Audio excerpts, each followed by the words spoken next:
PBS Hawaiʻi Classics is sponsored by the Olson Trust.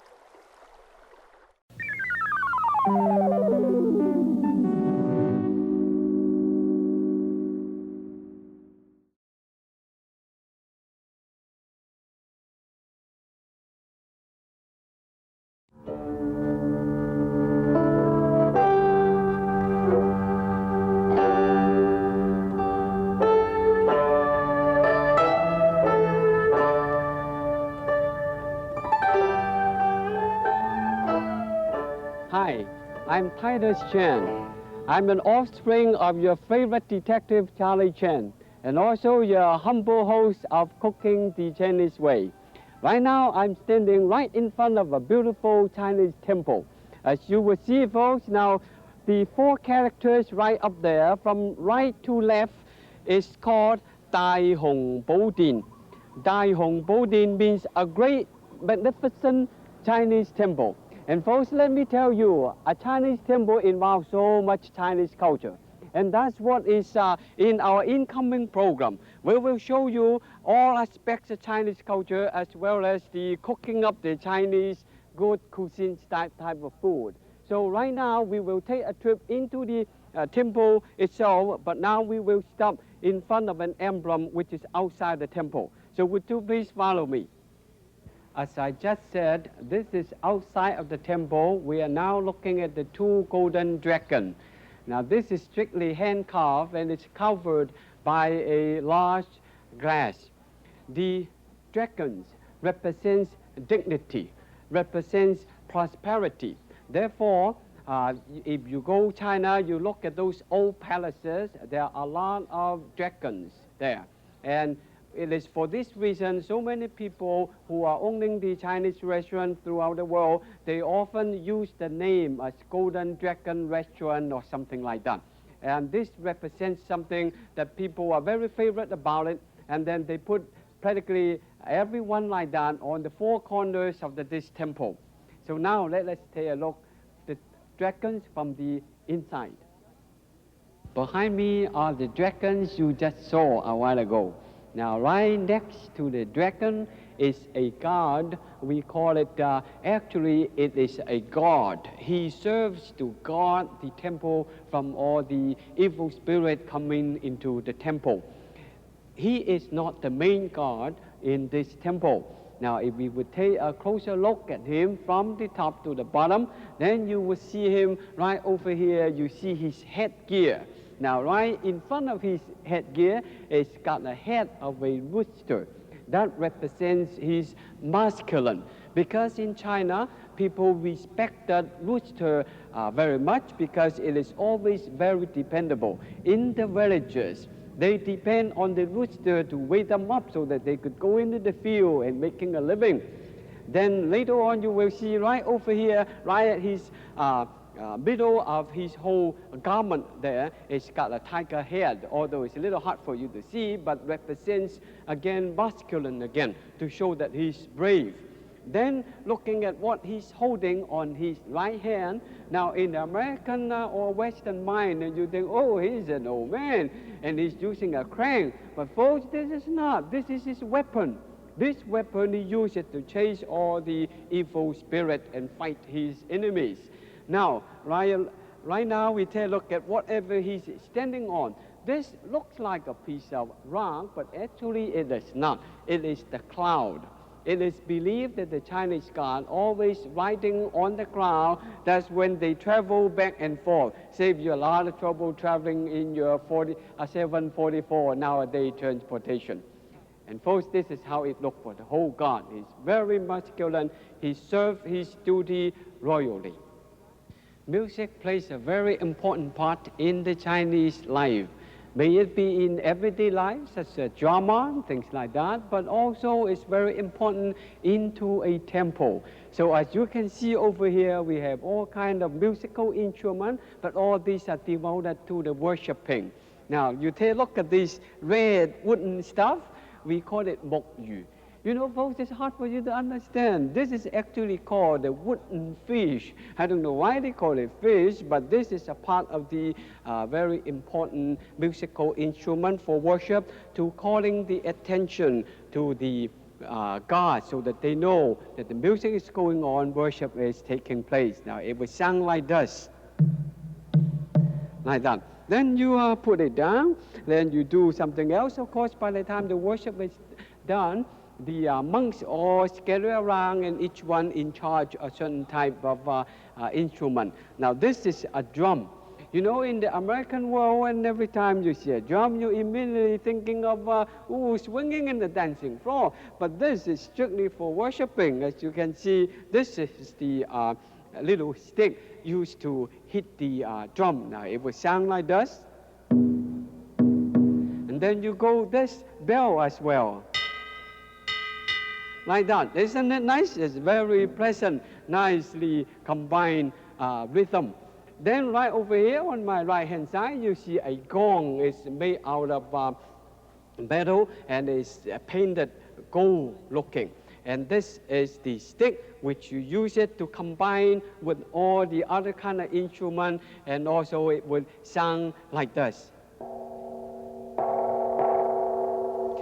And folks, you know, back in China, most of the famous temples are built on the mountain. So when they worship, usually it's in the morning and in the evening. This kind of bells scatter all over the sound, scatter all over the village to remind the people this is the time they should think, they should go back to the God so that they would have a strong desire to do good.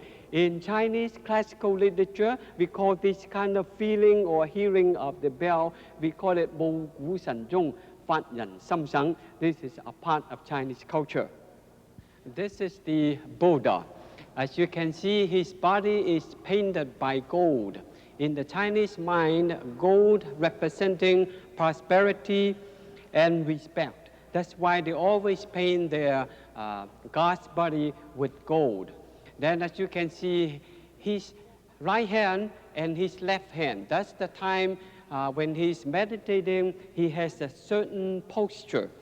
Then he's riding on the lily flower. In the Chinese mind, the Buddhas are riding on the lily flower, whether they travel, whatever. So therefore, the lily flowers play a very important part in the Chinese life, such as lotus root and lotus seed, things like that. They use it for food.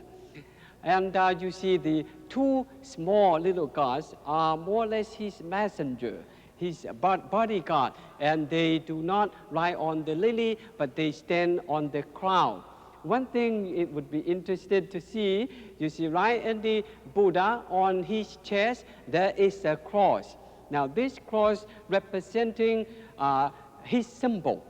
It is only this Buddha and have the right to have this cross. And it is nothing new. When it came to China thousands of years ago, it's been this way. Now, if you'd like to take a look at the major portion of this altar, as you can see right in the back there, two candles, which is carved, making by red and gold in color. Now, the Chinese carving is very good. As you can see, they are combining their art, such as carving and color combination, things like that, into their temple. After all, that's one of the very important things in their life. Now, all over here, you see the kind of fresh flower. That's a part of the so-called sacrifice. They always use a lot of fresh flowers. For this one, as you can see, we call it birds of paradise. And this one, we call it anthurium. Now, these are very colorful flowers of Hawaii, and people using it as part of sacrifice. And other than that, you see this kind of fruit. Chinese call it bo lok. This thing is not commonly seen on the mainland U.S., but it is very popular in China. This kind of fruit has been impressed the celebrated traveler Marco Polo very, very much. In his writing, you will see he described this type of thing. Now, all these are a part of the sacrifice. The kind of flower are mostly long-lasting flowers. The kind of fruit are long-lasting. Therefore, it's very, very good to use it for the sacrifice. Now, over here, we see this is the ways we use it to put the incense. Now, when the people come to worship, the first thing they do, they will kneel down right over there, kneeling down, and then right next to it would be the contribution box. You put a little money there, and then you come into here to put the incense in. By the time you place the incense, normally is 3 pieces together, 6 pieces together, or 9 pieces, depending strictly how much you want to offer, or let's say your financial standing. Then later on, they will kneel down right over here to do their prayer. That occupies a part of their life. They wish the prayer would be answered and they would be very happy in their life. And later on, you will see more about the incense. And folks, this concludes the little tour of this Chinese temple here. And let us now go into the studio, and I will show you the first major step, how to use a wok. And from then on, we will study how to do the classical or popular Chinese cuisine.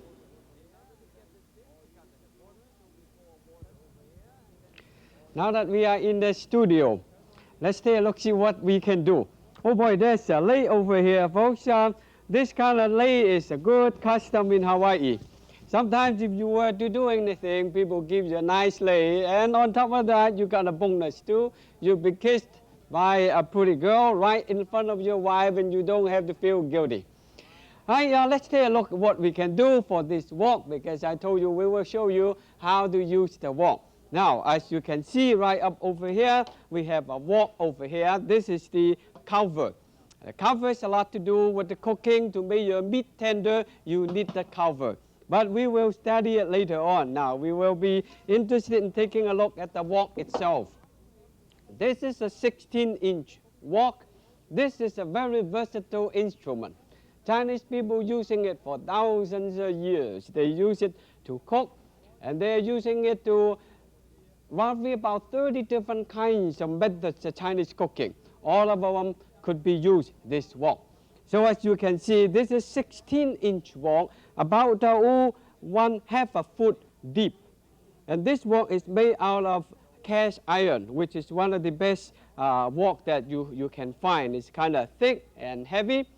Now, if you would follow me up to here, you see this wok has been well used. Among this wok, right over here, the black stuff right around here, roughly is about 9 inches in diameter. That area is so-called your cooking area. Actually, when you put the food there, that's where the food is cooked. So now, this is the area, cooking area. Then on top of this, roughly from the 9th to the 11th inch, right around this area, that would be your heating area. In that area, the food does not cook, but it would have to heating it up. And then on top of this, from the 11th inch on, all right around here, we call it fencing area. This is the area we fence in the food, so by the time you do the stir frying, whatever, then your food would not be spilling out, have in the wok, have on the stove, so you don't make a mess. Then some of you will say, well, what's the difference? Yeah, every time I cook, it's a mess. All right, now let's take a look at the bottom again. Other than the wok, we have a bottom right over here. We call it a ring. This is very important. You could use the gas stove. You could use your electrical stove. They work just as well. But for one thing, you have to have a ring. So when you put it down like this way, then the wok will closer to your heat. But by the time you do your stewing or things like that, steaming, things like that, does not require higher heat, then you turn it the other way, like this. Then by the time you sit the wok on top of it, then this way, the wok is a little above the heat. So it's very versatile. So to a certain extent, by the time you're using it, if you were to using an electric burner, then you use the largest burner, and then you fence it both sides with a little aluminum foil so that the heat would not go out too much. Otherwise, it would be a little slower to getting the heat. Now that we say this is a very important thing, you have to have something like that. Somebody will say, well, what about if I don't want to use this? What about I just set this right on over here? It doesn't work because that wok is going to be swinging. It's like this. You got to have something like this. Otherwise, the wok would be just as swinging as you folks are. So Now we got this. Now this wok is very good. It lasts you 10, 15 years though, long-term investment. And it do all kind of cooking. And if you want to, by the time the food is done, you could using it as in your calling bell. You simply say, hey, come and get it. The food is on the table, chow time. Now we put it right back here, turn the heat on. You want your wok work well. You got to have a stove or a burner which already on for a while, let's say at least a minute or so. Then you put the wok right on top of it, and you do not use it. You put it roughly about medium high, yeah, about medium high. You do not use the wok at least a minute and up so that it can do something for you. Otherwise, the meat would stick to the wok. That's the whole thing. So now, what are we going to do today? First thing, we are going to show you how the wok would work for us if we were to do a dish of soup. So all what you need to do, you heat up the wok, and you put the soup stock, put it right in there. Ah, boy, now it's a good wok. It would not break or anything like that because it's heavy. That's what it's supposed to be. Now, the soup stock is boiling, so all you need to do, we're going to make so-called egg flour soup, which is a very popular soup all over the mainland or here in Honolulu, Hawaii, you know about it. Folks, I must emphasize today, we're not interested in showing you the recipes. We're just simply showing you how the wok can function. So don't worry now, just be with us, and later on follow our programs, then you will know what to do, how to cook up different kind of things. So today, all what we're interested in now would be simply showing you how it's going to work now. You got a wide area over here, so all you need to do, you put it in. Now, your hand, everything's not going to be bothered, yeah? So keep the fire on, keep the fire on. Now, this is what we call Chinese ladle. Chinese call it hawk. Now, you stir it a little bit, and then this is what we call spatula or wok chan. So you have these two things. This always on your right hand side. This is on your left hand side. So you mix up a little bit. Like that. Now that you wait until the soup is boiling. Yeah, you got to. If you want to, you may make it a little higher and get a little stronger heat. You always would have to adjust the heat a little bit so that you can get the wok to the right temperature. One thing about Chinese cooking, that is your proper temperature and timing, which makes a lot of difference. Now, as you can see over here, we are having it boiling now. Then you have a little egg yolk, yeah, about 1 egg yolk, whip it a little bit. Then all you need to do, you pour it right in there and mix it up. And you got your egg flour soup. Now, you see how easy, how simple that is? So from now on, if you follow us, watching our program, a lot of goodies you can learn, which is very simple and easy. Now, up to this far, you would use these two things to mix it up. Like that. Then you put your salt, you put your pepper, a little gourmet powder to season your soup. Let's say we put a little salt. That's the most important thing. Yeah, of course we are using chicken broth as our cooking liquid, and a little bit pepper. Now while you wok, nothing is in your way. That's why a wok is good. Up to this far, then that's all done. We're going to put it right into this part right over here. Now, the easy way for you to do, you simply get a hold of that, putting it right on it. That's egg flour soup. So easy and simple. And we leave it aside. Now that the wok is a little dirty at this time, what can be done? Oh, that's very simple. So you wash it a little bit. You take a little cold water, hot water, whatever you want. Put it right in there. Then you use a little brush. This brush is made out of bamboo. You know, folks in China, we got so much bamboos, and they really utilize it. You use the bamboo shoot to eat and use the real bamboo, cut it out into that small, then you could use it for the brush. So now all you need to do, you touch it a little bit, like that. See how simple, how easy that is? You don't have to get your hand wet. Right? Then all you need to do, you pick it up and pour it right in the floor. That's all that's to it. Then you say, oh, it's not clean enough. Do one more time. Do one more time.